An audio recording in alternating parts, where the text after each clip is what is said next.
کیا قربانی کا گوشت غیر مسلم کو دے سکتے ہیں؟ قربانی کا گوشت بغیر کسی اجرت کے غیر مسلم کو دے سکتے ہیں، البتہ بہتر یہ ہے کہ قربانی کا گوشت ضرورت مند مسلمانوں میں تقسیم کیا جائے۔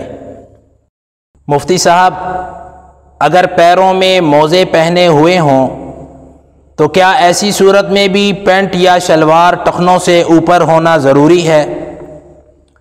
جی ہاں، موزے پہنے ہوئے بھی پینٹ، شلوار یا پاجامے کا ٹخنوں سے اوپر ہونا شرعاً ضروری ہے۔ مفتی صاحب، کوئی شخص السلام علیکم کی جگہ سلام علیکم کہے تو کیا یہ درست ہے؟ سلام علیکم کہنا یہ جائز ہے، اس سے بھی سنت ادا ہو جائے گی، البتہ افضل اور بہتر یہ ہے کہ الف لام کے ساتھ السلام علیکم کہا جائے۔